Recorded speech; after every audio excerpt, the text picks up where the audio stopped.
All right.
Yeah.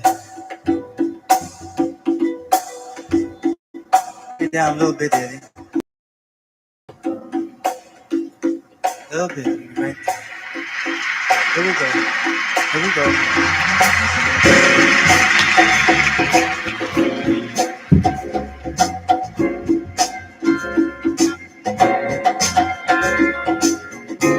Hey, baby, what you know good? I'm just getting back what you knew I would. Boys, hey, when will it end? When will people start getting together again? Things will get better. The newspaper read. What else is new, my friend? Besides what I read. Can't find no work, can't find no job, my friend. Money is tighter than it's ever been. Hey man, I just don't understand what's going on across this land. What's happening, brother? Hey, what's happening? I want to know, I want to know. Things still get down where we used to go and dance. Now I'm on up with the minute. Do you think they have a chance? And tell me, friend, how in the world have you been? Tell me what's out. I want to know what's in. Woo! What's the deal? What's the deal, man? What's happening? What's happening, brother? What's happening? What's happening, brother? I want to know what's happening. What's happening, my man? Been gone a long, long time. Now I'm back on the scene. What's happening, brother? What's happening? What's happening? What's happening, brother? What's happening? What's happening? What's happening? What's happening? What's happening? Welcome to I'm your host, Reverend Conrad Tillard. And of course, if you are listening to, oh, wait a minute. Where are we here? Oh, okay. All right. Please forgive me, but welcome to the program. It is a very cold day in the tri-state area today, and I am somewhat incapacitated.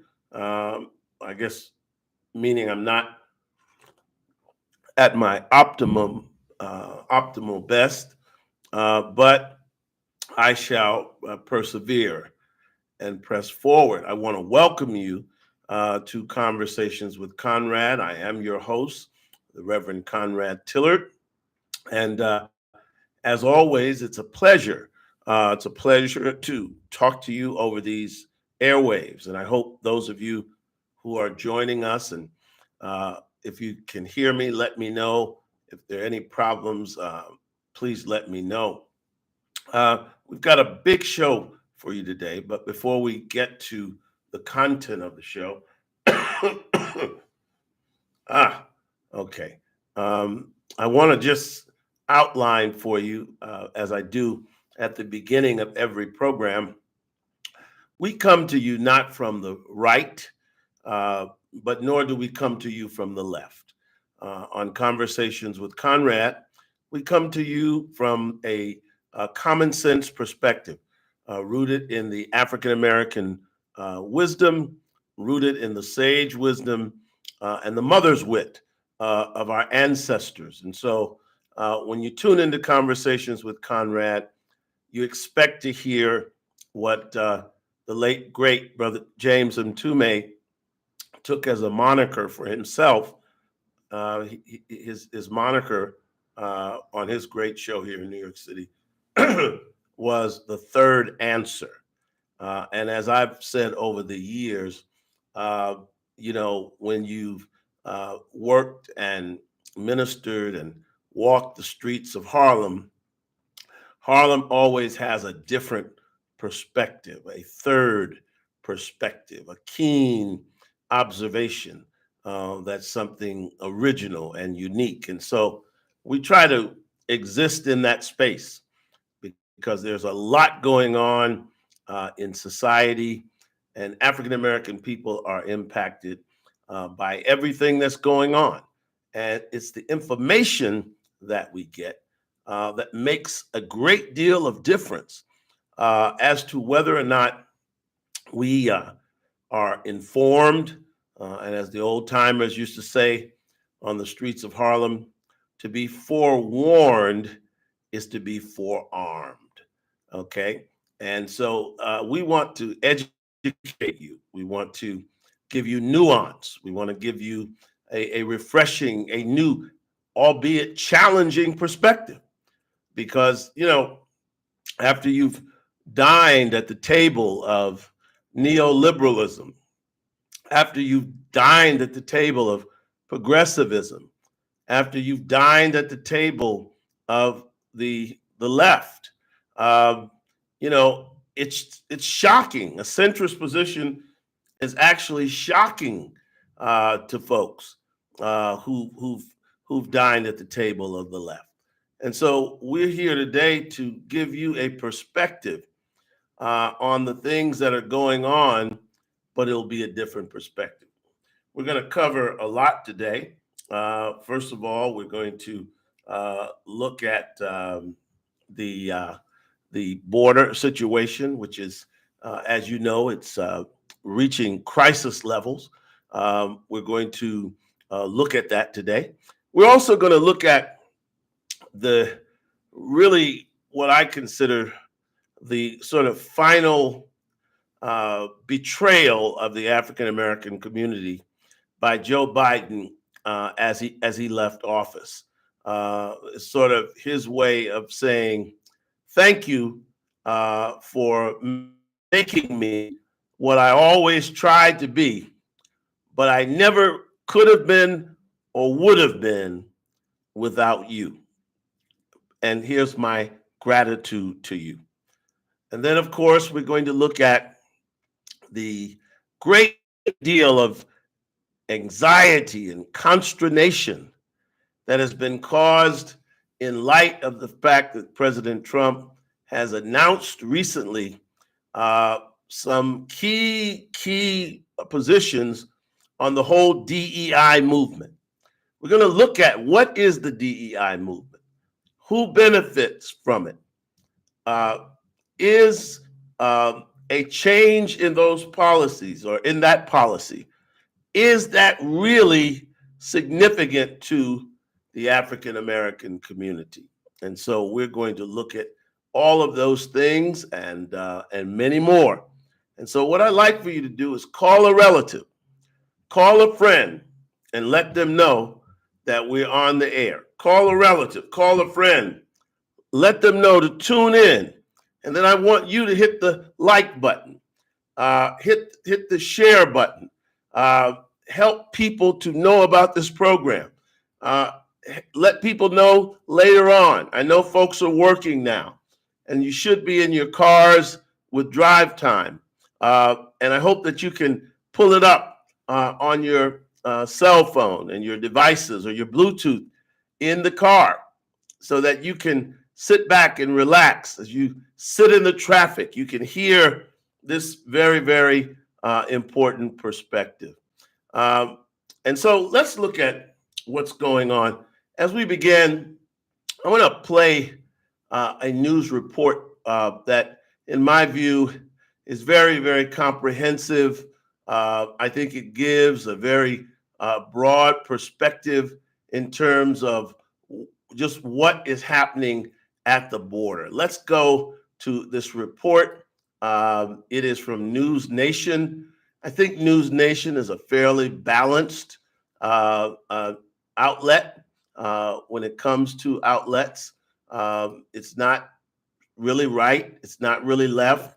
I think it provides some, good information. And so let's listen to this report on the border as we prepare to talk about this issue today. Catapulted President Trump back to the White House. Entry will immediately be halted, and we will be in the process of returning millions and millions of criminal aliens back to the places from which they came. And tonight, mass deportations with hundreds of undocumented migrants already flown out of the U.S. Those military planes coming from the Department of Defense, part of a surge in assets from the Pentagon to the border. That includes 1,500 new troops heading south. We want to give you a live look at Fort Bliss, Texas tonight, where a second batch of troops arrived just today for southern border operations. The president fueling these efforts with executive orders declaring a national state of emergency at the border, attempting to end birthright citizenship, designating foreign terrorists, and stopping catch and release. And we have all seen the images, a mass of humanity who have left their home countries, choosing to cross the deadliest land migration route in the world for a chance of something better. Just one of them, Javier, who I spoke with outside of a Chicago police station where he slept on the sidewalk with his family after being bused from the border. He says he repeated to his 3-year-old daughter as they waded across the Rio Grande that God would take care of them. He says many died. He saw many killed by the cartels, and everyone in this scenario victimized by the cartels. As an undercover cartel hunter told me, working as a confidential informant for federal agencies, the cartels are making money hand over fist, not only charging the migrants thousands of dollars to cross, but getting rich as they flood the country with fentanyl. Over the last 4 years, he says he's only watched the Sinaloa and Jalisco New Generation cartels grow stronger, their power expanding even within our own borders. Well, tonight we're uncovering new threats from the cartels along the southern border. We'll bring you those in just a moment. But we see Mexico tonight already preparing for an influx of deportees and of those unable to make it into the U.S., constructing these giant tent shelters to house thousands. And take a look. Across our country, ICE raids. We are tracking at least 2,400 arrests by agents already. President Trump's pace for ICE detainments increasing. The nation is holding its breath, both citizens and the families, the workers, dreamers, the undocumented. A nation once again confronted by a question that is as old as the American story itself. Who belongs here? And what are we prepared to do to enforce it? Tonight, News Nation is shining a spotlight. We border correspondent Allie Bradley first, on the ground live from the southern border in the Del Rio, Texas sector. Allie, new information just into our newsroom a short time ago, a second Bliss in Texas for a, quote, border mission. What details can you tell us about this right now? Yeah, hi, good evening, Natasha. So we know that President Trump ordered at least 1,500 active duty troops down to the southern border. Americans understand, our viewers understand that this is not the first time troops have been at the border. In fact, they've been at the border since 2018 when President Trump actually declared a state of emergency then and deployed about 4,000 troops under Operation Guardian Support. So this is an ongoing effort. Now, it's worth noting that the Biden administration decreased that. They did keep DOD, Department of Defense soldiers down here, though, to the tune of about 2,500. So these troops are going to be supplementing the men and women that are already down here, that have already been on a border security mission. And it's really important to kind of distinguish what they're able to do. So the capacity that these troops are going to be down here in, they don't have immigration authority. They're not going to be apprehending migrants. They're there as a deterrent. They're there in their camouflage. They're going to have pepper ball launchers most likely and things like that. But again, acting as a deterrent. And they're also going to be used, according to Representative Tony Gonzalez, in more of a kind of administrative role so that the, quote, boots and badges can kind of be freed up to do these kind of enforcement operations, Natasha. So that's what we expect to see when it comes to these troops being deployed down here. Now, we don't know what the final total number is going to be or how many actually touched down today, but we do anticipate those numbers to continue and those kind of flights of those military troops down to the southern border to continue. Now, we did get new information on crossings, on the numbers that we've been seeing, Natasha. And my gosh, I actually had to ask my sources if I was seeing incorrect numbers because they are so staggering based on what we've been experiencing over the last 4 years. So earlier this week, we saw about 815 cross in a single day. Guess what yesterday was? 665 Border Patrol encounters across 9 sectors. That's a 24-hour period.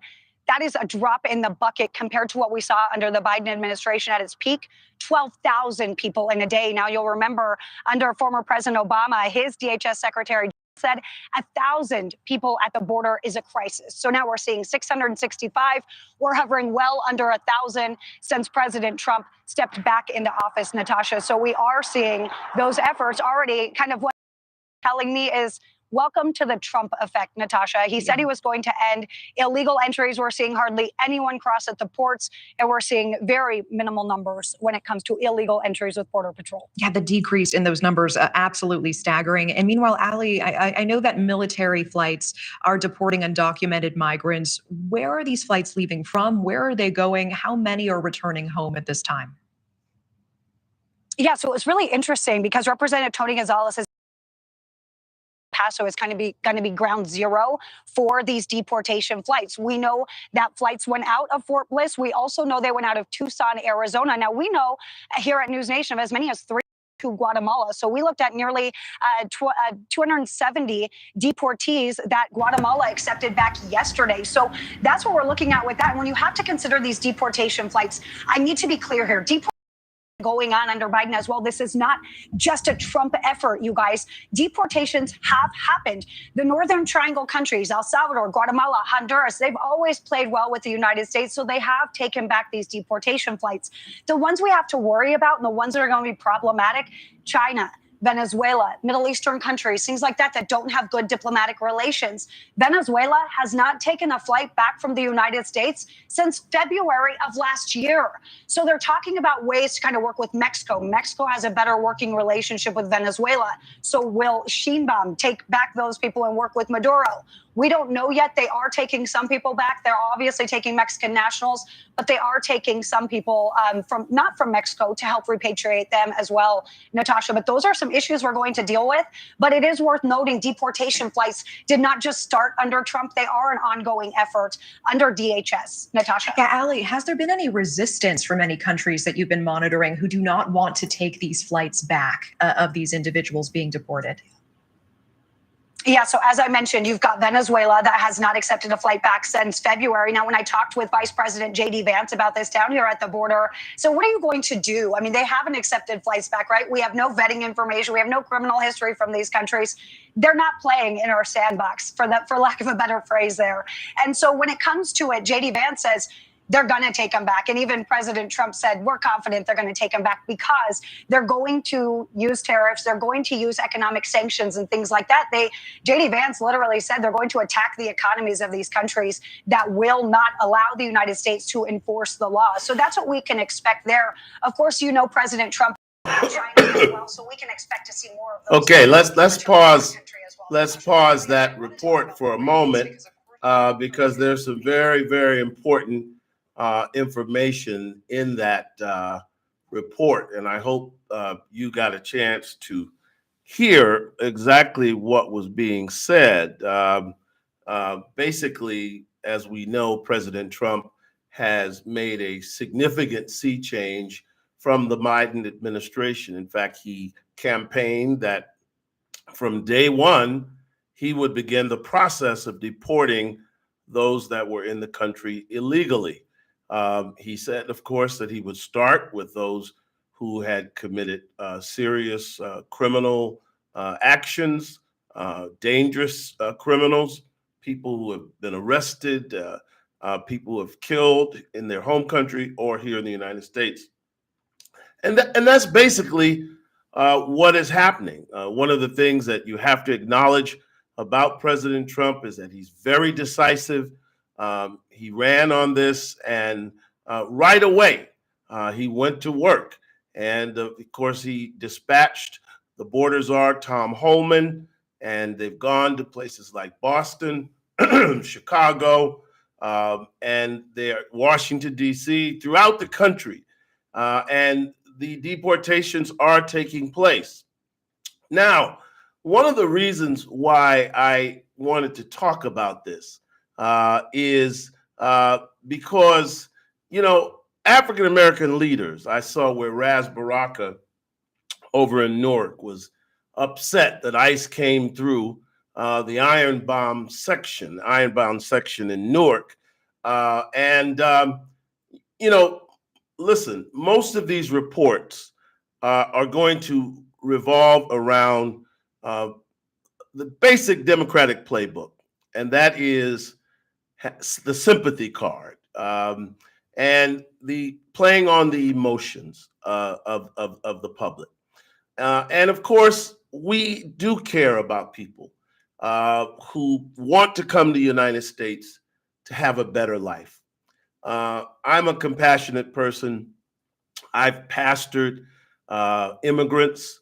I've served churches with immigrants, and it's many times some of my members would come to me and say, "Rev, I want you to pray for me. I'm going to go home. I haven't been home in a couple of years, but I'm going to go home. I hope I can get back." And I do pray for them because, you know, everyone, you know, that seeks a better life should be able to have a better life in theory. And of course, people come to the United States to have a better life. And one of the great tragedies of African Americans is that we have people who come here from all over the diaspora and all over the world, everybody's diaspora. They come here because of the opportunities here, and often we can't even see them. You know, we have young people who don't bother to get an education, don't bother to get training, a trade. And so Ras Baraka was raising sand about ICE coming to Newark, but the question is, who are they coming to get? You know, why would we be upset? There was a brother in Boston. Apparently, he's from Haiti. He's had 17 arrests, a number of them violent. ICE got him. He said, "I'm not going back to Haiti." But Tom Homan said, "You're on your way back." And the question is, why are Black people or any American citizen upset? Why couldn't the Democrats just up front say, when President Trump said, "We're going to get rid of the violent criminals," why didn't the Democrats say, good point, we're with you. We're against you on some other things. Pardon me. We disagree with you on some other things, but on this, we're with you 100%. We cannot have Tren de Aragua. We cannot have criminals, anyone that's committed a crime of violence in their home country, and certainly anyone that's committed a crime of violence since they've been here illegally, trying to become a citizen or trying to live in our country, absolutely, we won't argue with you on that point. See, if we did that as the Democratic Party, then the American people would see us as having common sense. But we have this very reflexive need to fight Trump on everything. We can fight him on some things. I mean, I think it's a very legitimate issue. This is his quest to end birthright citizenship. We'll get to that. That's another issue. Excuse me. We can fight him there because that's a constitutional issue. In fact, we won't have to fight him because this will be a great exercise and lesson to our community on the limits of power, the checks and balances in the United States. And it will also cause the courts to visit a really interesting question that this country really is going to have to look at, because the 14th Amendment was primarily talking about Black people who were slaves prior. Please forgive me. I'm getting over something. I thought I was in better shape, but now that I've started, I got to press forward. We were established as citizens based upon the 14th Amendment. And now what has happened is birthright citizenship has morphed into, and this is really happening in certain American territories, you have a preponderance of nationals from other countries, Chinese nationals, anchor babies, as they're called, where people would come in their 9th month of pregnancy, and they would have a child in the United States.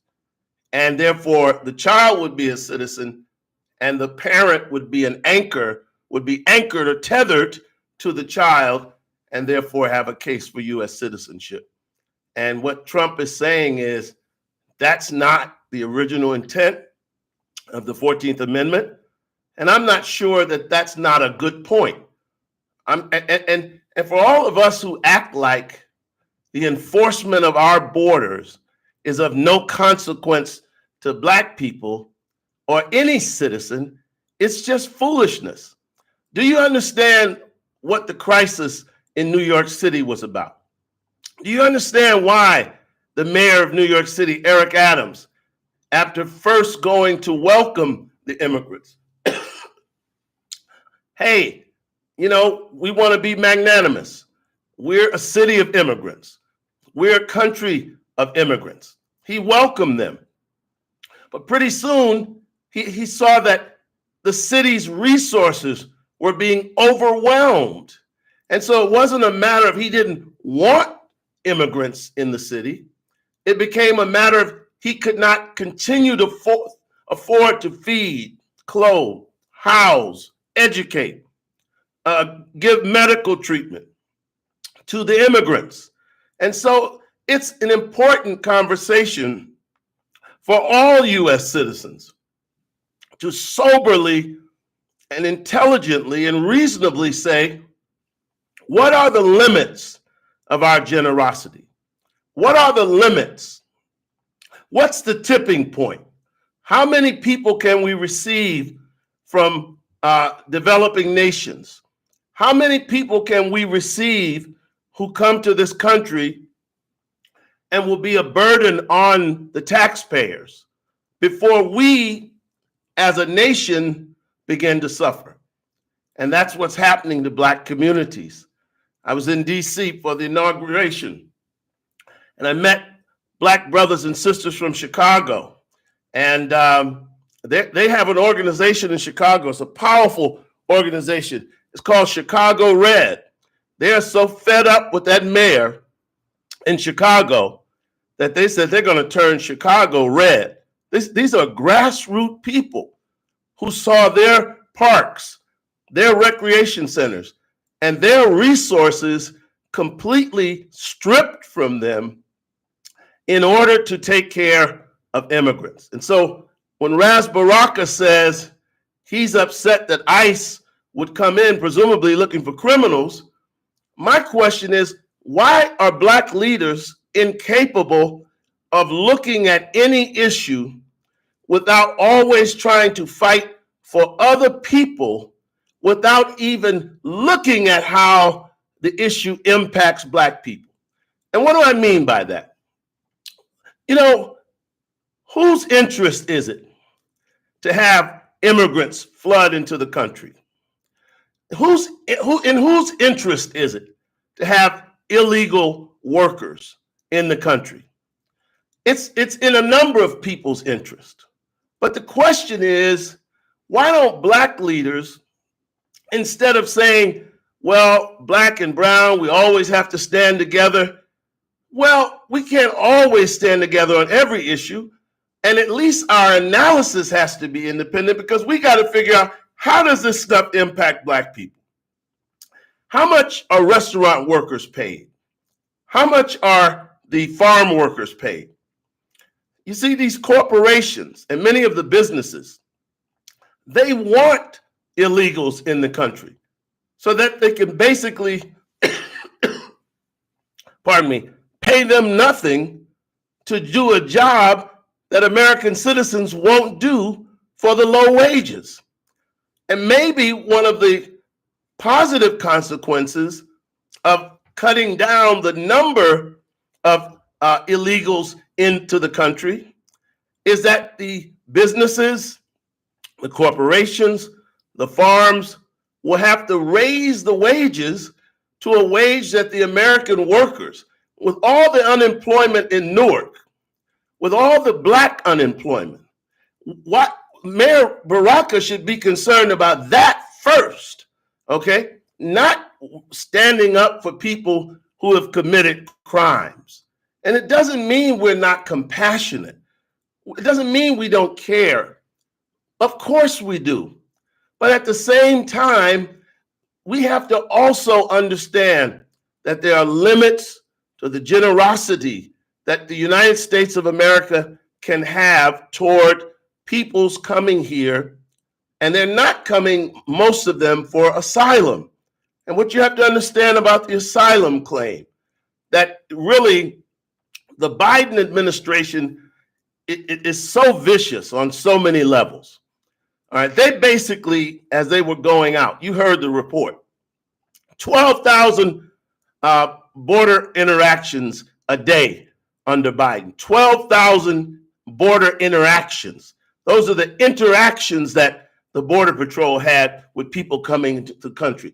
Now already in 2 weeks of Trump, we're down to about 600 a day, okay, across thousands of miles. But the Biden administration, excuse me, essentially invited the world to come to the United States and offered them the claim of asylum. Now, the asylum claim in the United States is very specific. It has to do with you being persecuted because of your religion, your race, your color, your sexuality. It's a real human rights provision. It's a human rights offering. I mean, it's literally saying, listen, if you are being persecuted in your homeland, at the very least, you can come to the United States. And this is something that came out of World War II, when many Jews in Europe sought to get into the United States. But the United States has historically, like most nations, been very protective of its border. And during World War II, many of the Jews could not get in. In fact, many would get to the shores and then they'd be sent back to Germany, only to die in the Holocaust, okay? And so after that, we have a generous humanitarian sort of provision that offers people who are struggling, not financially, but being persecuted, to have amnesty. Now, what we're finding out is about 90% of those people that came into the country under the Biden administration are being turned down in terms of their asylum claim. And so these folks have gone to court. They've gone to court. They've gone through the process, and the courts decided that their asylum claim was not legitimate. Really, what you have are most of the people coming to the United States are economic refugees. Let's just be honest. Most people are not being persecuted at all. They are simply economic refugees. That is to say, they don't like where they live. The economic opportunities are limited. They want a better life. And so they want to come to America. And we do have a process for that. It's called legal immigration. It's a long process. It's a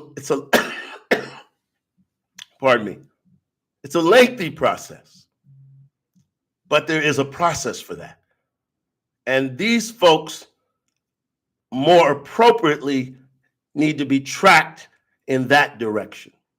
Okay? It's not that we don't have room for them or we don't have a process by which they can become American citizens. We do. But that's a lengthy process. And there are hundreds of thousands and millions of people who have began that process to become legal citizens. And so those folks, to be fair to them and to be fair to our process, we have to defend our borders. And that's what Trump is doing. And you can't get angry at a president for doing that, because that's the job of a president, to defend the Constitution and to defend the borders of the United States. High power option trade says, was slavery hundreds of years ago worth the blacks of today having citizenship here in America? Well, that's a philosophical question. Was slavery worth it? I've even heard that discussed theologically. In other words, Apostle Paul said it right. All things work for good for those who love the Lord and who are called to his purposes. And many people have pointed out that our slavery here in America, in fact, I preached on this Sunday, it's akin to Joseph in the Bible, finding himself not only enslaved, then put in jail, but ultimately he would become master of the grain house. And he would, in a time of famine, be able to feed his family. The other key thing that you have to remember about Joseph, and the Bible is filled with examples of Jews in the Bible who found themselves under the leadership, the domination of foreign nations. And yet, people like Joseph, Shadrach, Meshach, and Abednego, Daniel, they found ways, pardon me, of becoming indispensable to the ruler, to the sovereign. And so that is instructive for us. That tells us that there's a strategy other than just sitting around for 4 years fighting Trump or complaining about Trump. Let's find where there can be common ground. Sometimes there will be, sometimes there won't be. But I do want to, as before we move on, I want to deal with this immigration situation, because I want African Americans to understand what's really going on here. And we don't always have to be against something. If the president of the United States and the borders are, he ran on, he was going to get rid of criminals. They're doing it now. Hey, we're compassionate people, but do you actually want to be in a position of fighting to defend people who are guilty of murder, who are selling drugs in this country? You heard the report. Do you know that, it's a Democratic bleeding heart, liberal sort of view that everything in the world is peachy keen and everybody is an honest actor. But don't you understand that the cartels are the people that are making money from this illegal immigration? Don't you understand they are human trafficking? They are selling fentanyl and bringing it into the country. And they're also enslaving these folks. Don't you see these people selling candy? Don't you see them selling various items? You honestly think they just landed here and found their way to the wholesale place, having never been here before in life, speaking no English?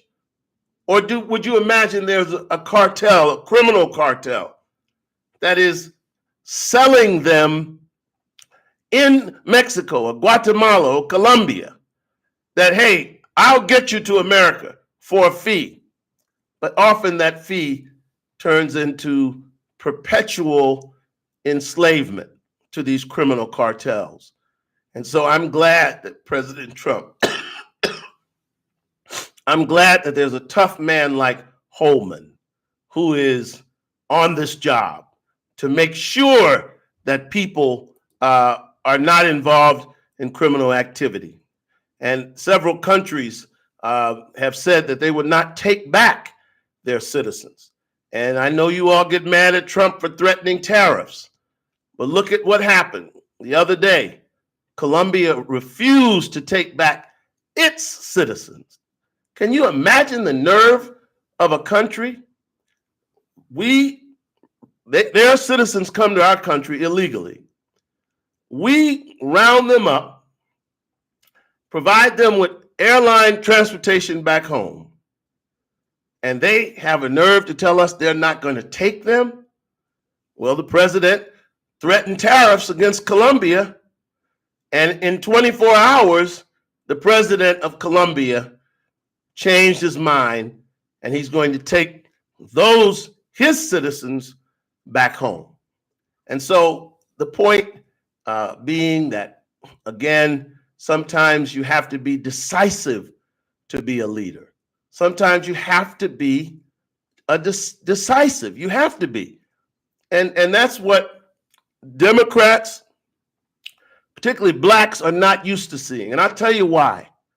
You see, when a black man or woman ascends to a high corporate position, especially because of DEI or some initiative like that, they're judged on how polished they are. They are judged on how comfortable they make everybody. Okay? That's unfortunately how our African Americans are judged, and all minorities. When they reach a certain level, they become a first. It's like Jackie Robinson. It's the Jackie Robinson effect. Jackie Robinson was a strong, militant man. He was the first black ball player in the majors. He was assaulted brutally. He was antagonized in every way. But Branch Rickey and all of the black leadership prevailed upon him, begged him, obligated him to take all of that, because you're the first. And if you react, then you'll undermine the progress of the race. That's what happened to Obama. He got in office. He was expected to make everyone comfortable. But you see, when white men get elected to office, when white men become corporate heads, the only thing they're held accountable for is making things better. So if they kick behind, if they wholesale fire people, it's all right, because that's their job.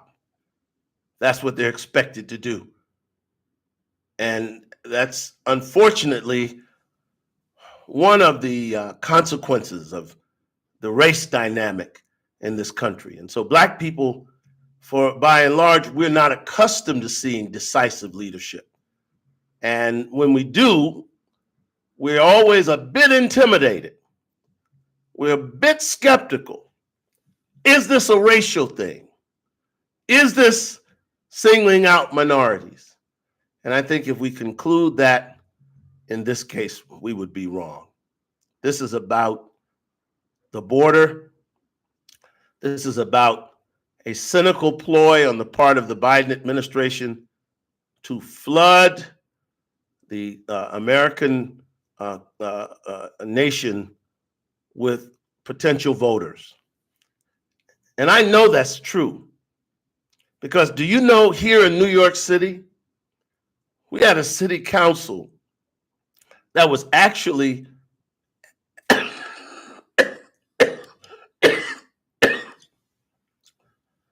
I want to thank you for your patience today. I want to thank you for bearing this because it's very hard for me.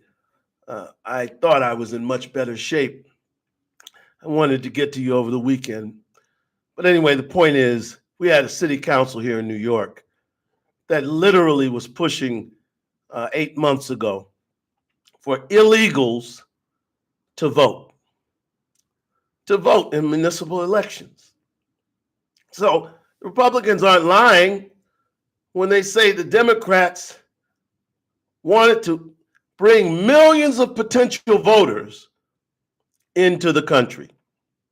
And the irony of all ironies, 45% of Latinos voted for Trump.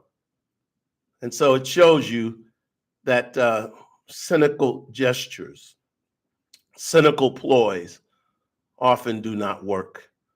But my last word on that is Black leaders need to be thinking about how these things impact the Black community. And what I'm suggesting is that we are Americans. We live in communities. We are concerned that no criminals are in our community. We want to get the cartels.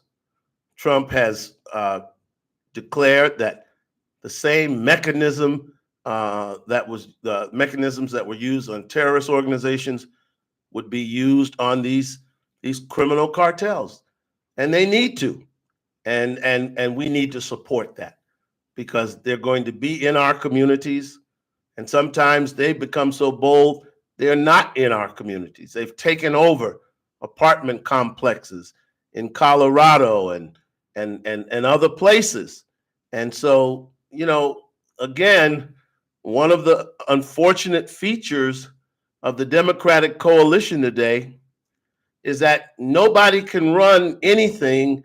And when they stand up like Mayor Adams and say, hey, we got to stop this, the party will attack them.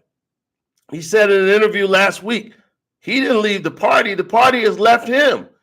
But it didn't just leave Mayor Eric Adams, it's left me and you and sensible people and people who have needs. And so something has to give. Something has to give. And unfortunately, in Democratic circles today, the guiding principle of Democrat leadership today is any and everything is fair game. And that's why in the cities where Democrats make up the majority of the city councils and city halls, the state legislature, there's chaos. Chicago, other places as well. And so the question is, think about it. Mayor Brandon Johnson in Chicago and Governor Pitzer are fighting Holman, fighting to protect these illegal immigrants into the country. And yet Chicago has no place for them. They have people literally camped outside of City Hall and police precincts.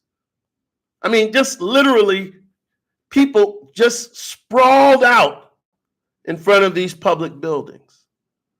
And to me, that's the definition of insanity, that we have not sufficient resources to meet the needs of our homeless, our citizens. And we certainly do not have provisions, and yet we keep saying to people, come on, you continue to come. Come on, you continue to come. We'll find a street for you.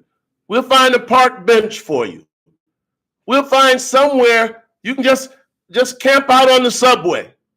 This permissiveness that comes from progressives who are really just anarchists. And I have analyzed progressives going back to the 60s. And what I painfully had to understand is that people who push a progressive ideology are essentially anarchists. They do not like the social order, and their whole objective is to undermine that.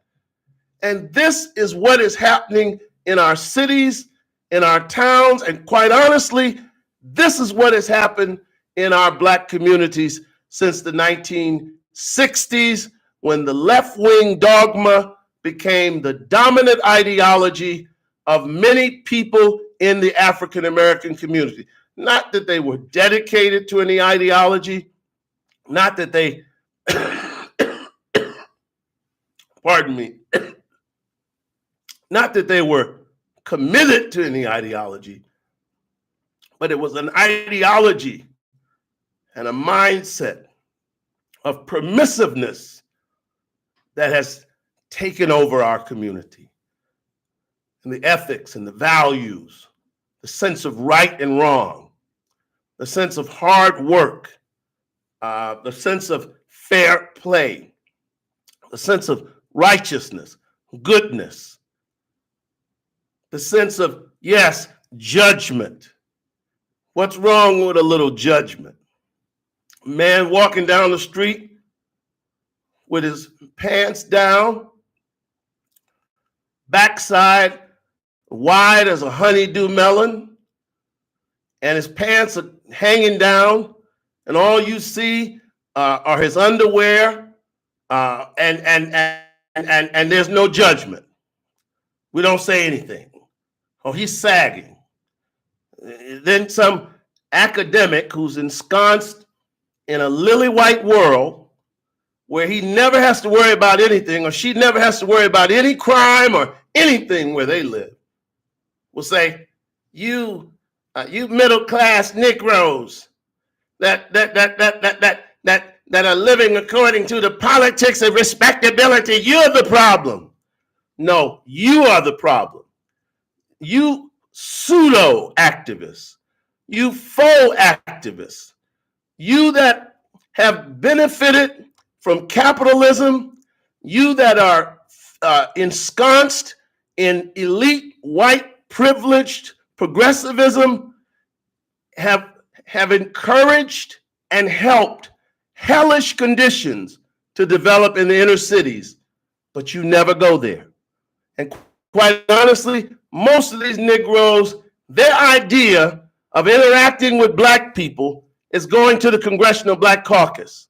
They actually think when they go to the Congressional Black Caucus, it's the blackest event that their daily lives will allow them to engage in.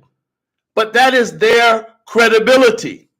And so, my brothers and sisters, we've got to wake up. We got to wake up. We got to wake up. Greg McCree says, for the immigration deportation issue, just a common sense observation. That's it. Take care of that cough. Yeah, I'm trying, brother. Thank you. Did he say promiscuous? Did I say promiscuous? Well, that could be added to the list. I didn't say that, but it could be added to the list. Okay. And so that's all I'm saying. So let's move on to another issue, but I just don't want to see people upset you. See, what I'm trying to say is that there are a lot of people in the next 4 years that are going to give you a choice. And one choice will be to just be perpetually angry and sit around all day talking about what Trump did. What Trump did. Now, meanwhile, you tried that in the election. I told many of my friends, you're going to be talking about January 6th, and he's going to be back in the White House. And now he's back in the White House, and the people that went to the Capitol on January 6th, they've been pardoned. And you're still talking about January 6th. It's a dead issue. It's over. It has been adjudicated. Don't be like the generals that are always fighting the last war. See, most generals, the biggest problem in the next war is they're trying to fight the last war. That's how Adolf Hitler was able to blitzkrieg his way through Europe, because the French generals and the British generals and the Belgian generals and all of the other countries were still rooted in World War I. Hitler came with a mechanized way to fight in World War II. And so we don't fight battles that are over. You don't cry over spilled milk. Again, that's just basic common sense. And we're not going to be angry 4 years. We're going to engage. There are some things that we can bring to the Trump administration. This is our country, all right? And we need to be talking to the administration. We need to be in the room. Some of these black leaders who cynically every day talk about Trump's policies and how they impact African-American people. People like Roland Martin. These are the same people that threaten people who wanted to talk to Trump or wanted to be a part of the Republican Party. They ridicule them. And so we need to be in the room. Don't you let somebody have you for 4 years just sitting outside of the political process. You shouldn't do it. They don't do it. You saw Joe, Morning Joe, Joe and Mika. They went to see Trump right away. Oh, John Fetterman, the darling of the liberals in the last Senate race. You see what he's doing today. Oh, Gavin Newsom. See, they just play you. They just play you. You take a radical stance. You so vigilantly anti-Republican. But every time they get a chance, you saw Gavin Newsom. It's like he and Trump were best friends, long lost buddies. So why do you do that? Why do we continue to do that? I know why. Because there are certain leaders that have essentially been given the task, keep them angry at the Republicans. What about when the Republicans win? I don't care. Keep them angry. But don't we need to be talking to the Republicans like you are? I don't care. Keep them angry. That way, when the election comes up in 4 years, they'll be excited about a chance of electing a Democrat again. And I'm saying that doesn't work. Let's use our common sense and let's engage whoever is in office. Let's establish our value to the king, whoever is in office. Let's be there every 4 years with a black agenda. Let's get to the point where it is of no consequence or not any significant consequence to us who is elected, because whoever's elected will be able to get a meeting with them. That's what we should be aiming for in politics. And this immigration issue is definitely one of those issues where you know black people are being purposely driven to agitation because we have no reason to be agitated about this issue. I heard someone say, you know, they're starting with them and it'll be us next. Now that's a jackass of a statement, because where would we be deported to? We are U.S. citizens. We are born and bred in this country. And any that have come from the diaspora that have now achieved their citizenship, how would we see? This is how nonsensical the rhetoric becomes. How could we? Where would we be sent to? All right. So we got to use common sense. Now, the question was asked earlier, and I got to get to this. Little Kenny asked, what is DEI hyperbole? And one of the chief issues that has gotten into everyone's craw this week is that Trump announced that the federal government is dispensing with and doing away with many of the DEI programs. DEI meaning diversity, equity, and inclusion. And through executive order, he got rid of a long-standing executive order from Lyndon Johnson. But what's important to know, brothers and sisters, is that while we have been extremely, troubled by that announcement, this is where analysis has to take place. Because the question really is that really a significant thing to the African American community? Okay, so he said the government is going to dispense with DEI programs. But the question is that really a significant issue in terms of the African American community? That's a question that we should be asking. And all of the research that I've done and all of the indicators are that, the $8 billion that has been spent by companies, that's in the private sector, and of course government DEI, is that it largely doesn't impact African Americans anyway. The chief beneficiaries of DEI are white women. And so when we talk about the DEI initiatives, women are less likely to have access to the same support and advocacy as white women. Black women, who are often numerically unrepresented in professional occupations, regularly grapple with how to counteract negative racial stereotypes that undermine their professional image in the office. And the fact remains that the number of Black men in these C-suites and in these high management positions is virtually nil. In fact, white women, according to a study by the McKinsey Consulting Group, hold 19% of all C-suite positions, while racial and ethnic minority women only hold 4%. And of course, they, when you look at the statistics, it says men of color, and usually men of color show up in about maybe 8%, 10%.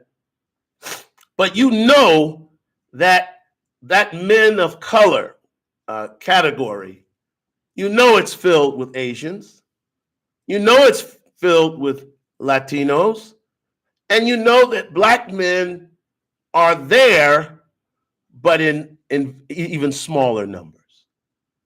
The LGBTQ community has benefited greatly from DEI programs. And so why does that become a critical issue for the Black community? Why is that a hill that we're going to die on? Why is that an indication that the Trump administration is anti-Black? Why aren't we willing to engage the administration and see what their plans are and what opportunities present themselves for African Americans? What lane is best for us to take? Are they trying to create an environment where people have equal opportunity, if not equal outcome? And that's what we have to advocate for. And I'm not naive by any stretch of the imagination. I don't suggest that we don't have a fight, but what I'm suggesting is we're always fighting for the wrong thing. If DEI mostly affects and benefits white women, why are Black radio stations and Black leaders getting you riled up for over that issue? And again, it's like the whole Trojan horse scenario. Black people have the troops, Black people have the energy, Black people have the passion. We're going to kick the doors down. This DEI initiative sprang to life and came forth in the wake of George Zimmerman. Our brother. Oh boy, it'll come to me. Having a senior moment. But that's where this initiative came from. And Black people raised hell, raised sand, and we began to see these initiatives spring forth. Billions of dollars were thrown at these initiatives, only to find out that Black people are the least to benefit, but the last to benefit. And so we've got to prioritize our fights. They should be good fights. Of course, the Republicans have a different view. Trump has come in and he has said that as far as the United States government is concerned, under his administration, the government will only recognize two genders. And, no matter what you think about that, and, he's established through executive order that's what will be. I also fought the Democrats for that because they went so far. How did we go from, why do you care about what two consenting adults do in the privacy of their home, which is what the initial argument was for full rights for the LGBTQ community? How did we go from that to the Democrats advocating for girls having to share their bathrooms with biological males? How did that happen? How did we go from that to irreversible surgeries for prepubescent children? How did we go from that to Leah Thomas winning and becoming the best swimmer in college sports? And so there would naturally be a backlash. Because when you go to one extreme, for every action, there's an equal and opposite reaction. Yes. And so now that the Trump administration has said, listen, we're not going to be debating anymore whether or not a male, a biological male who identifies as a woman, who's been convicted of a serious enough crime that they would go to a federal penitentiary or state penitentiary, we are not going to send them to female prisons any longer. And that's not hatred. That's just common sense. And I don't know why women all over the country don't raise hell about this issue. I mean, you think about this. Men don't want to deal with the uncomfortable situation of having someone fully presenting as a woman coming into the male bathroom space. You talk about male privilege. So because men don't want to deal with that, the biological male that's transitioning or presenting as a woman doesn't want to deal with it. And so here's the solution. We're going to kick it down the hall to the little old lady, and we'll make her deal with it. See, we don't want to be uncomfortable. The men don't want to be, nor the transgender woman who's a biological male. And so both of those biological males get together and say, we don't have to deal with this. We'll make her deal with it. We'll make our daughters have to deal with our issues when they compete in sports.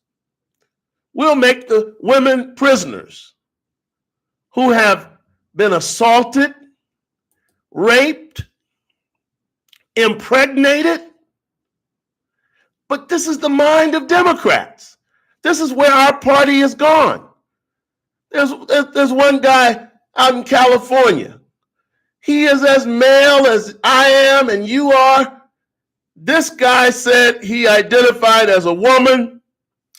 There was no evaluation process. The criteria was nil, minimal, zilch. They put him in a women's prison. He assaulted women, impregnated them. Same thing happened in New Jersey. One guy got 2 or 3 women pregnant. But whose mind? Where would that mindset come from? And again, the Democrats have been overrun by academicians who have the luxury of sitting on campuses contemplating far too many stupid ideas. And unfortunately, instead of listening to community leaders, and they've often been browbeaten and intimidated into not even saying what they truly feel. And that's also true with ministers.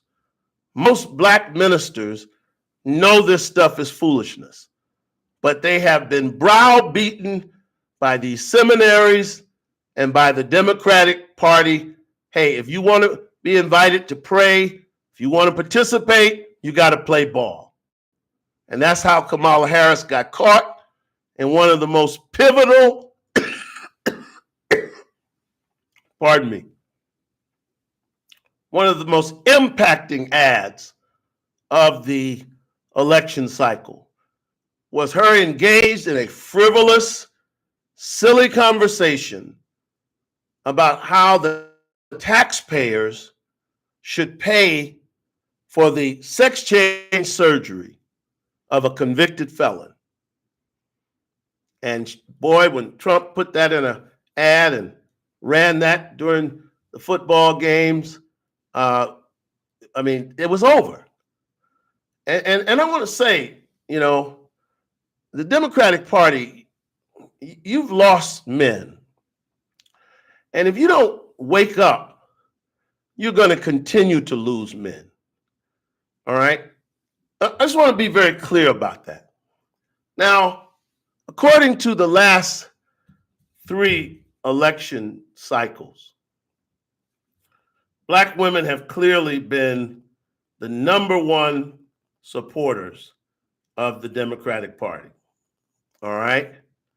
Each election cycle, 2016, 2020, and 2024, Black women were in excess of 90%, I think 92% voted for Kamala Harris. But black men haven't really been that far behind. Now, this election cycle, black men did vote 20% for Donald Trump. And if the Democrats cared about black men, they would talk to black men like me, but they don't. They talk to black men like me, but black men like me that have accepted the orthodoxy and the canon. And so they don't even hear from people like me who's a loyal Democrat, but can also say, this is boneheaded and it's not going to speak to men. I mean, let's face it, men and women are different, all right?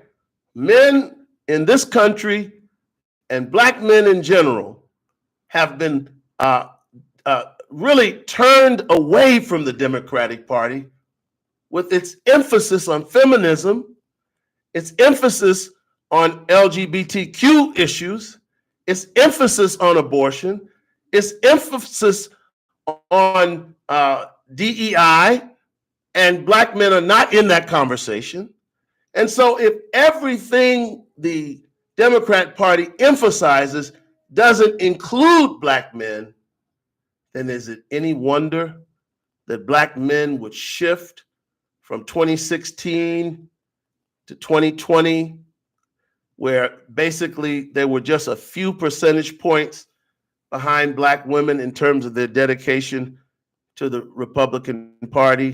Democratic Party, to now voting 20% for the Republicans? Yeah, let's look at it.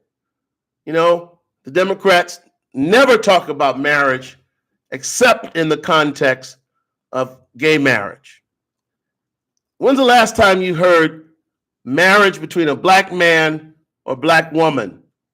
When's the last time you heard traditional family celebrated? Even if you celebrated it as much as you celebrate LGBTQ families, the Democrats stopped doing that. And so black men who have to listen to messages of feminism, and then on top of that, LGBTQ issues, they say, where's the place for me? Where's the party that's talking about me and my wife and my children? And in that, the Democrats were creating more space, more distance between them and black men. And if they want to change that, if they want to get black men back, they're going to have to make an effort to talk to black men and talk about the issues that matter to black men. And they're going to have to include black men in the conversations, in the DEI initiatives, and that's dead. So we have to find some other language, some other approach, but it has to include black men who see themselves as breadwinners. And if all you're talking about is women moving up in the corporate sector, then first of all, you're not even talking about the majority of women. Secondly, you're not talking about men at all.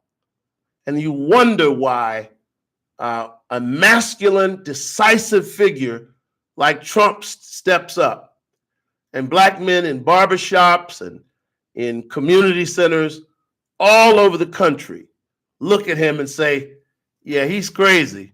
Yeah, I see he says some stuff that I don't like, but I like that cat. He's decisive. He projects a masculinity that these black men can identify with.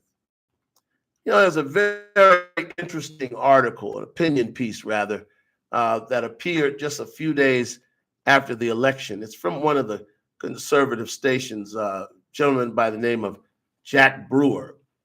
And I thought it was interesting. I'd like to just share some of it with you because I think it will greatly inform some of these issues. You know, we hear so much about the Democrats and how Black women saved democracy.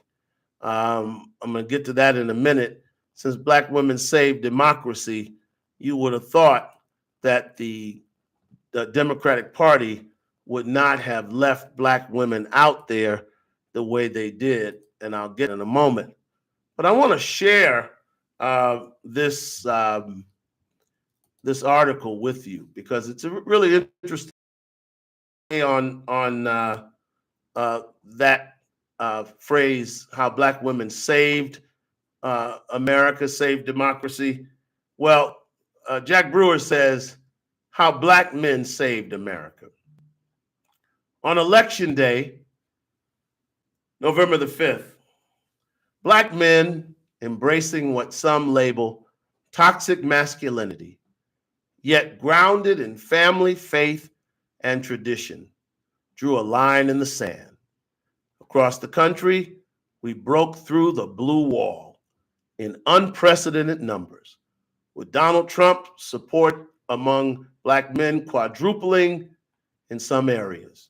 Men like myself are rejecting policies that we feel ignore the values in which have long been pillars in the lives of communities. Black men across America heard and helped reshape the nation's political landscape. As examples, in states like Wisconsin, Trump more than doubled his support among Black men, securing roughly 20% of their vote. In Georgia, he claimed 25%. And in Pennsylvania and North Carolina, he achieved 23 and 20% respectively. These numbers represent not just a departure from traditional voting patterns, but a declaration of independence from a party that has repeatedly failed to deliver on issues most important to Black men. In cities like Atlanta and Philadelphia, often Democratic strongholds with delayed election results, the Black men's decisive turnout this time quickly tipped the scales, signaling a new determination to be heard. At the heart of this shift lies a powerful rejection of the soft liberalism and divisiveness championed by many Democrat political figures like Barack and Michelle Obama and Kamala Harris. Their policies, often prioritizing LGBTQ plus issues and progressive social agendas, feel disconnected from the traditional values many Black Americans hold close. Just 4 years ago, George Floyd's death rocked the nation, sparking Black Lives Matter protests that ushered in an era of diversity, equity, inclusion, and accessibility. What began as a call for racial justice quickly transformed into a cultural movement focused on division and identity politics. Today, pardon me, today, 20 states and territories openly promote and fund transgender surgeries, some extending these practices to children. High-profile Black male athletes like Magic Johnson and Dwayne Wade became DEI figureheads, publicly supporting this democratic ideology and publicly parading their children's gender transitions and normalizing this for young Black Americans nationally. The first Black leader in the U.S. House, Minority Leader Hakeem Jeffries, has also recently promoted policies allowing transgender boys in female sports, even labeling Republicans as extreme for opposing such measures aimed at protecting girls in sports. For many Black men, this ideological shift feels like an attack on core values, the importance of masculinity, the right to raise children without government overreach, and the power of faith to shape a community's future. In the president-elect, Donald J. Trump, we found a candidate who stood unapologetically for the freedom to uphold these principles. Beyond the cultural concerns, Black men have also felt the impact of the 1994 crime bill, spearheaded by Democrats, which disproportionately targeted and incarcerated Black Americans. Statistics reveal that 1 in 3 Black men have a felony. 1 in 3. That's why the Democrats lost. This policy's legacy has haunted Black communities for generations, leaving scars that have yet to heal. And casting their vote, powerful step toward confronting this painful history, seeking an alternative to a party that has taken us for granted without delivering change. Continue addressing systemic issues. Incarceration has offered us an alternative we can count on. Many Black men are also guided by a deep sense of religious conviction. President Trump's consistent defense of religious freedoms resonates strongly with those who prioritize faith in their lives. And they're not going to talk about this. And whatever it means to you, it's still something that should be talked about. There was a Black woman recently pardoned by President Trump. What was her crime? She prayed in front of an abortion clinic. She violated a federal law and was sent to prison. Donald Trump pardoned that woman, that Black woman, and she's back with her family. This is a great piece. I'm not going to read all of it.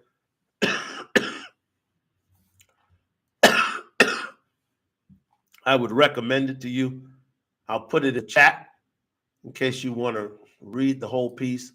Newsmax is, of course, a very conservative, right-leaning outlet. But, you know, I read all sources, and I would encourage you to as well.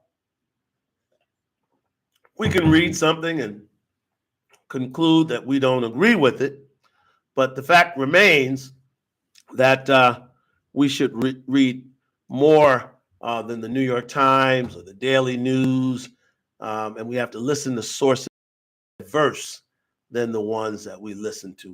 And of course, Roland Martin, he's already been discredited in the sense, you know, he got $350,000 from Kamala Harris. He, you know, got caught giving Hillary Clinton the answers to, operative that has an opinion program. There's nothing wrong with that. But just be honest with Black people. Just tell folks the truth. You know, it's okay. The Republicans, Sean Hannity and those guys, right wing, clearly Republican, they have strong opinions, but at least they're not trying to confuse people, that they are just, you know, humble, objective, telling you what's the truth. See, everyone knows that Black people have a special relationship with the word, the truth. We were raised to believe in the truth. We were raised to deal with what was right and what's wrong. And so when people try to appeal to us, they say they're telling the truth. But no, what Roland is doing is pushing a Democratic agenda. But you read Newsmax, you read the New Republic. It'll give you a different perspective, and then you can always balance your perspective. That pardon that we can agree with, but the 1,500 other pardons, I don't know. Greg McCree is raising one point, and I'll take a few moments to deal with that before I get to our last issue of the day, because the last issue is in spite of black women saving democracy, quote unquote. If that's the case, and as loyal as black women have been to the Democratic Party, and black men, because even though black men voted 20% for the Republican Party, no other constituent group in the Democratic coalition comes close to that, okay? Why did Joe Biden leave office? Quote unquote, black women, when he went out of his way to pardon other folks, because Massa Donald Trump is coming, and he has already said he's going to use his authority to go after his political opponents. That's what they kept telling you. See, they kept telling you. Gavin Newsom, the man who was smiling with Trump the other day in California, he kept telling you, Trump is a threat. He's an existential threat. We can't let Trump get reelected. He's Hitler. He's going to destroy democracy. Well, why is he grinning with him the other day? Huh? Why Joe and Mika run down to Mar-a-Lago? And why are others doing it as well? Because, Brother Greg McCree, unfortunately, people understand in the that during a campaign, people are subject to do and say anything. And that's what professional politicians do. It's a sport with them. They can go after each other. They go after each other with, you think these guys really hate each other. If you see them together, you hear their best friend. But when you say that kind of thing to black people, we really mean it. Or we think you really mean it. And we take it to heart. It's personal with us. It's not intellectual. It's not transactional. With us, it's personal. And so, my good friend, and I say this to you with all respect, is I have a great deal of respect for my friend, but the 1,500 people that President Trump pardoned, first of all, it's the president's prerogative to use the power of the presidential pardon. That's just a fact. No sense in arguing about things that are fact. That is a power by the president. It has been used throughout history. It has been criticized, and yet not one single person or even institution in our government, there is no check or balance on the power of the president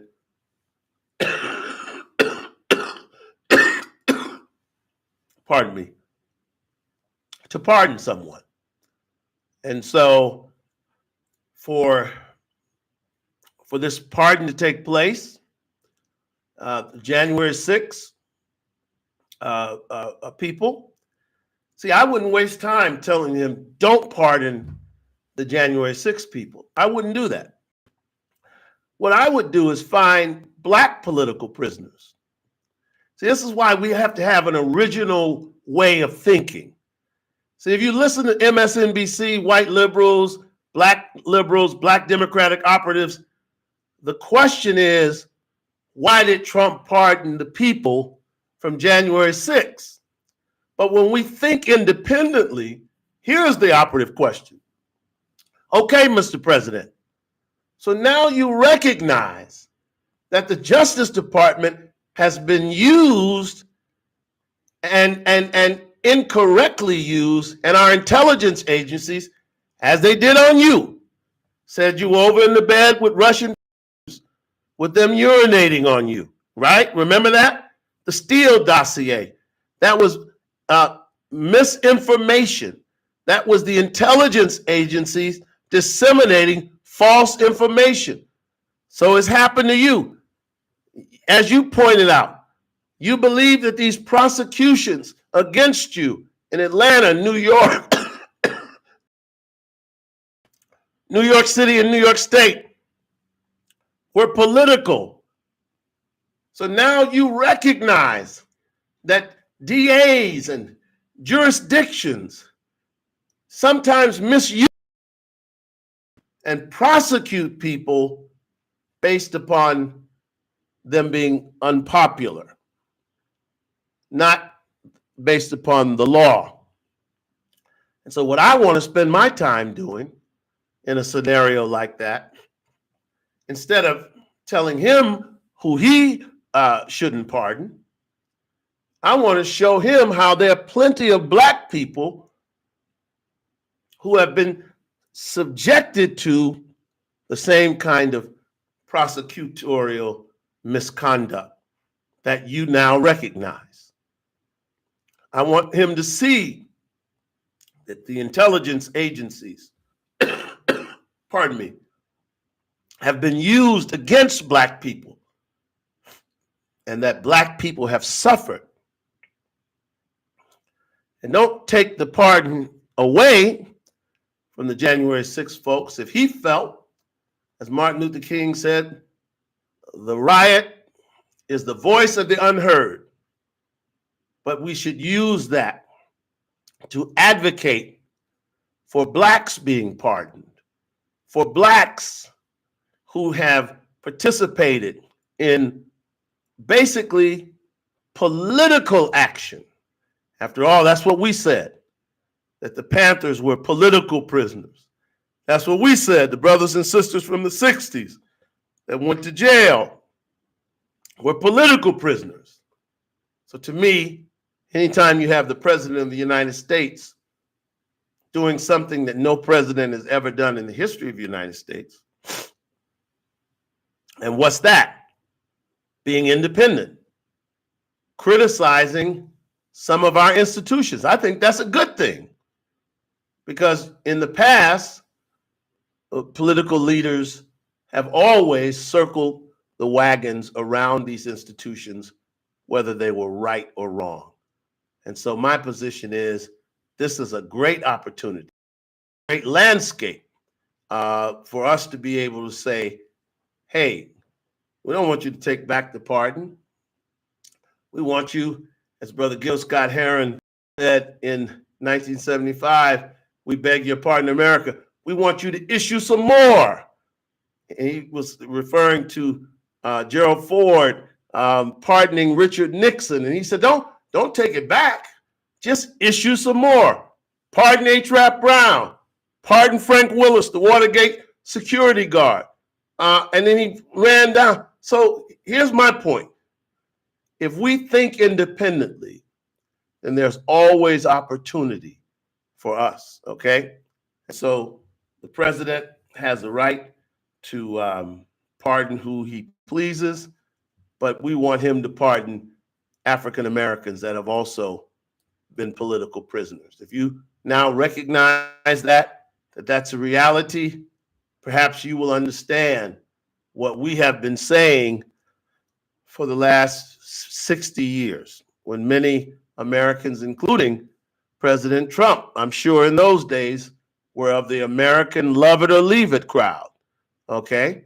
But he's obviously grown through his experiences to understand that our institutions on paper are great, but they don't always live up to, in reality, what's written on paper. Now, I got to get to this last issue. But before I do that, let me say I don't always agree with moves that President Trump has made, but I have to investigate. I'm not going to get drawn into hyperbole. I heard this week, I read, I have not confirmed it, and I don't know what the context is, but apparently in the Air Force, they'll no longer be taught about the Tuskegee Airmen. And apparently, in some instances, Black History Month programs will be cut. But I'm sure if they're not recognized officially, that doesn't mean that the workers and their trade organization can't have Black History Month celebrations. And I think that, and sometimes it is cynical. Dr. King said he wanted a colorblind society. And it is hard to argue for to at the same time saying that we want a colorblind society. And I think some whites feel honestly that people should be judged on the basis of their ability and not on the basis of their color. I think that some believe that competence is really important, but I also want to remind them that that's an inexact science. And let's face it, the president has nominated his cabinet, and not everyone in that cabinet, you couldn't even by any standard say, people the president nominated are the most qualified for that position or those positions. What you can say, and this is probably more accurate, he's the president of the United States, and he gets to pick a cabinet that he's comfortable with. And you see, one of the issues with discrimination in the workplace is that people tend to hire the folks that they're most comfortable with. And therein lies the ability for discrimination. But again, we can be in dialogue with the Republican administration and say respectfully, Mr. President, you like Pete, but you couldn't by any real objective to be the secretary. You like something about the guy. You see something in him, but there is no metric or yardstick that you could say he is absolutely the most qualified person. And that's what we have to remind the administration. That's why these programs are important, but we also have to be responsible with them. We have to prioritize ourselves. You see, we say it's a DEI initiative, and we're more concerned about had a heavy mustache and a dress and lipstick, and he became a cabinet secretary before they had to fire him. And so we have to fight for ourselves, and we have to make sure that we make intelligent arguments, and they have to be a part of a dialogue and an engagement, not sniping or playing the dozens, standing outside talking about how bad Mr. Trump is. He's the president. And like Moses, like Dr. King, and like Joseph, and like Daniel, we have to go to the president with respect and show the president, number one, our commitment to our nation. And number two, you don't know what you're missing when you don't utilize Black citizens in this country. Because I can assure you, sir, that if you have a cabinet that only reflects a certain race, a certain socioeconomic class, then you are truly missing out on the best in this nation. There's nothing wrong with that argument. But you cannot make the argument if you're not in the room, if you're incapable of having respectful conversation. And let me move to my last issue of the day. And I really want to apologize to you this afternoon, like coughing, and it's been very difficult to get through today. I thought I was fine, but when you start talking, and so I was ill the last couple of days. But let's get to this issue of I was really hurt the last couple of days of the Biden administration. I was really, really very upset. I was upset for two reasons. I was upset personally because I was really hurt that Jesse Jr. and Marilyn Mosby, two friends of mine, people I have a great deal of respect for, were not pardoned by President Biden. I mean, when you think of the fact that he pardoned his son after saying he wouldn't, his son was convicted by a jury, all right, and he said he would not interfere with the jury's decision. Of course he did. Well, I think people were prepared for that. Even though his son was trafficking and using crack cocaine, ironically, a drug that the crime bill that President Biden championed gave extra time to, as opposed to powdered cocaine.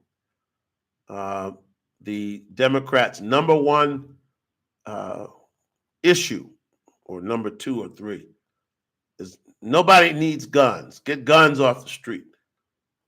Guns kill people. Not that people kill people, but guns kill people. Well, Joe Biden's son had a gun. Now, there are allegations that there were all kinds of things on that computer, some illegal. And yet, he pardoned him. But no one was prepared for the wide range, and this is brother Greg McCree. This is what I want you to understand. This is more of a concern, should be, for our community.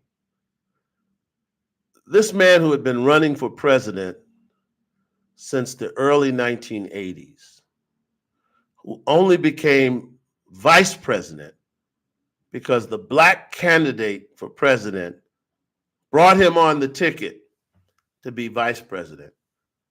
And then 8 years later, when he was running for president and his campaign was going nowhere, a black congressman from South Carolina essentially exalted him to the position of frontrunner in the Democratic field, and he ultimately became president.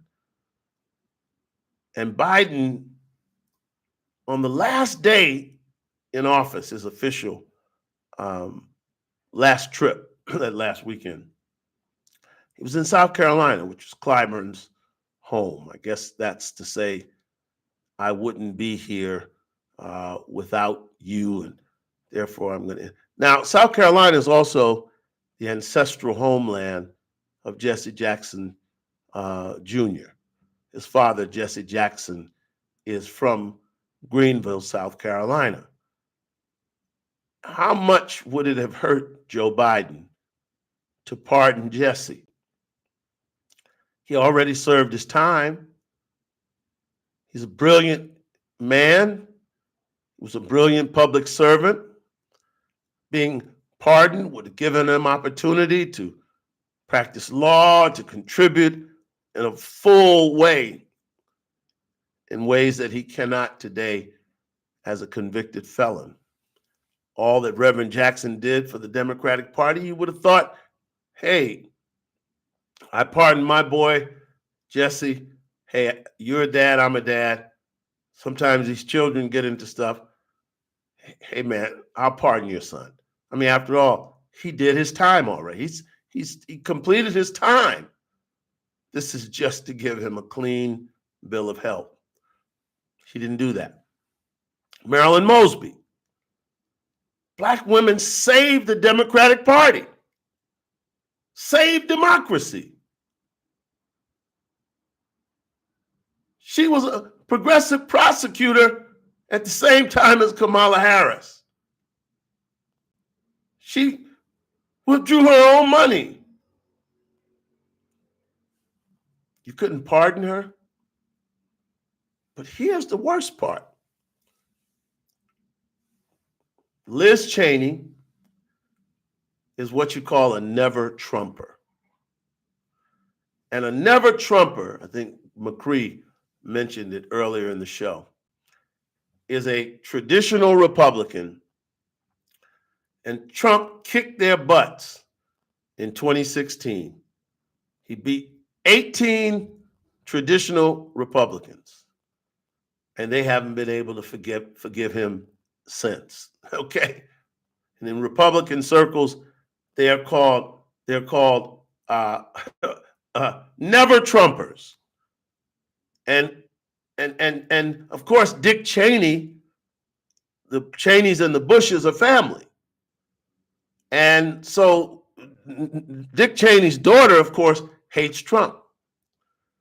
And so she got cozy with the Democrats, and the Democrats showed again a lack of integrity, because we all know Dick Cheney's a war criminal.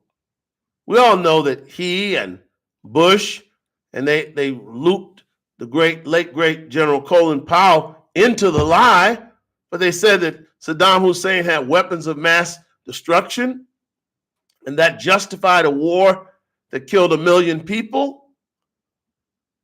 So we know the integrity of Cheney and John Bolton, these neocon warmongers. Biden pardoned Liz Cheney. Pardoned Dr. Fauci. What did he need a pardon for? What did he need a pardon for? But worst of all, he pardoned his brothers and sisters. What more is it going to take for black people to wake up? Who pardons their brothers and sisters? They're not even in politics. What do they need a pardon for? Now you got it. Because what the Biden situation was about with his son wasn't about so much the laptop or son's drug use. It was the corruption in the Biden family for 50 years. And Joe Biden, in giving a pardon, a preemptive, full and complete pardon for his brothers and sisters, means that they can never be prosecuted if it can be proven, as alleged, that they were essentially bag men and women around Biden, and that the millions Hunter was getting from China and in the Ukraine, which of course had nothing to do with his skill set, that all of that corruption now can no longer be investigated, and they can no longer be held accountable, which means Biden cannot be held accountable. And of course, Biden preemptively pardoned all of them. He preemptively pardoned Adam Schiff, who to me is a wretched individual, a nuisance, but Biden pardoned him. Benny Thompson, he obviously hates Trump. That's fine if that's what you want to do. But ask yourself the question: if they allege that Trump would go after his political opponents, that's another thing they told you. Why didn't he do it in the 4 years that he was president? Can you name one I know he said, lock her up when he was running against Hillary, but did he ever prosecute her? Did he ever try? And yet they said, Biden said, I'm preemptively pardoning all these people because Trump will use the apparatus of government against these people. Well, if that's the case, you didn't think Fonnie Willis in Georgia was entitled to that protection? After all, Black women were your most loyal constituency. You didn't think the New York State Attorney General, Letitia James, was entitled to a pardon? If you thought Trump would come against people that he's had legal troubles with, you didn't think to pardon them? You didn't think to pardon Alvin Bragg? I mean, come on, Black people. How much do you make excuses for people about? When do you get the ability to critically analyze our party and say this stuff is just wrong? And so I don't think that President Trump will prosecute his political opponents. I don't say that based upon anything other than the fact that he didn't do it the four years he was in office before. But the question remains, if we do so much for the Democrats, it would almost make it, Black women should almost be ashamed to say, we saved democracy. And yet the Democrats did not even take care of some of these women that were in the forefront of their battle against Donald Trump. And yet the beat goes on. I hope that, I would just say to Jesse and Marilyn, at the end of the day, you ultimately, be wonderful. I would encourage both of them to write President Trump. And that's what I mean. Don't sit there, write President Trump and say, Mr. President, based upon my conviction, based upon my feeling it was unjust, based upon my accepting responsibility and having done my time, I'm asking you for a pardon. It's not ideological. We have to deal with whoever is on the throne. And let's stop giving it all to one party. It'll be a great mistake if we continue to do it. We'll have to wait, watch, and see what Pamela Bondi does. Yeah, but you got to request it. You got to request it. Little kitty, I don't know what your problem is. You stayed the whole time, so it must have been interesting because you've been here the whole time. Dude is delusional, for real. Buck dancing, well, when I hear little silly guys use terms like buck dancing, that's not analysis. That's a sophomoric, childish, sort of ignorant imitation, sort of Malcolm X act. But you don't know enough to say that I'm buck dancing. You don't know enough to say I'm delusional, and you certainly haven't offered any analysis whatsoever. But one thing's for certain. I remember when Wilson Goode was elected mayor of the city of Philadelphia back in the 80s, and they used to get on Mayor Goode because his speech was somewhat choppy at times. I thought he spoke fine. He's a preacher. Earned doctorate, MBA from Wharton.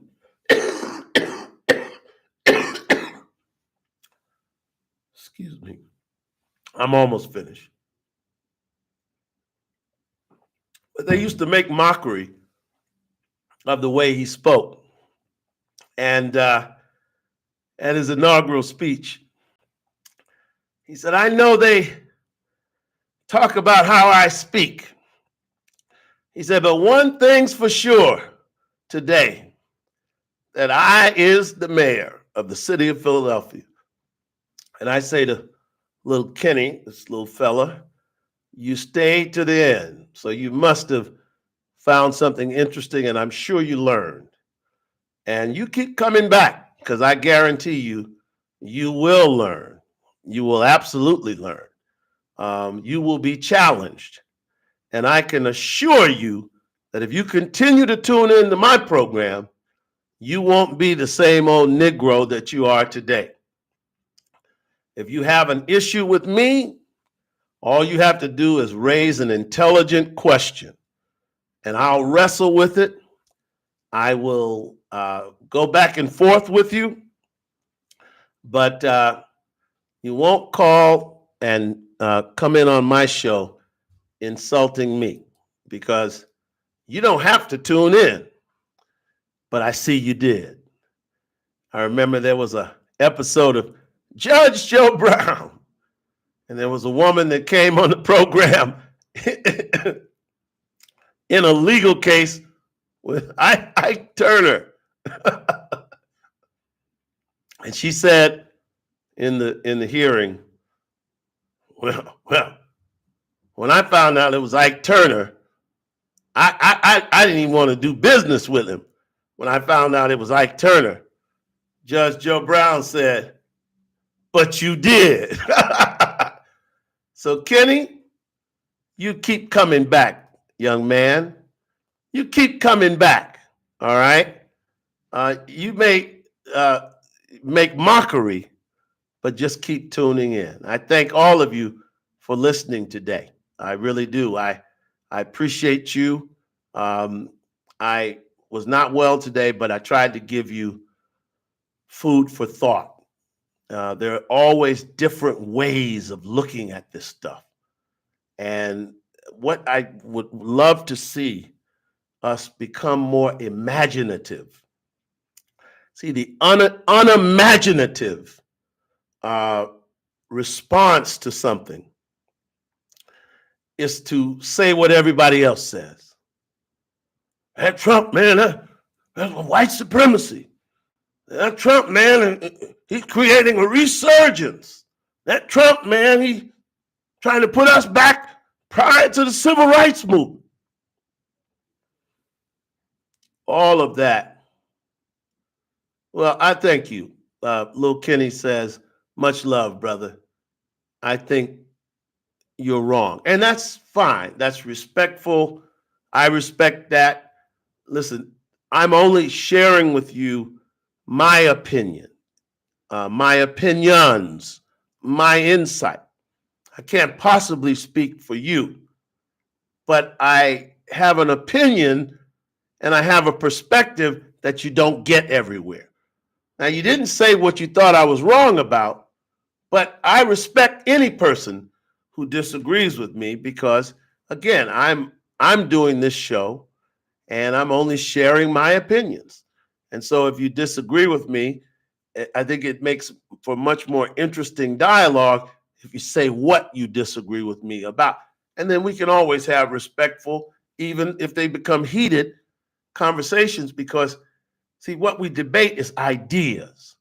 See, a debate is a matter of the head, not of the heart or of the attitude. See, a debate is an intellectual conversation. It's an exchange of ideas. It's a confrontation of ideas. It's ultimately a conversation. And so I just need to hear. I'll be back to hear you out. Okay, thank you. Hey, man, that's all I can ask for. I think that's wonderful. That's a great note to end on. Please tell a relative, tell a friend about Conversations with Conrad. And if you get a chance, my friends, I want to really encourage you to hit the like button. If you're here today, you should hit the like and subscribe button. Would you do that for me, please? hit the like and subscribe button. That is so critical. All right, would you do that for me? And then if you want support, go to Cash App, go to Zelle, go to my homepage and hit us off with a donation to help us further this program and get better equipment and bring more folks on to help with the production. That's the hard part.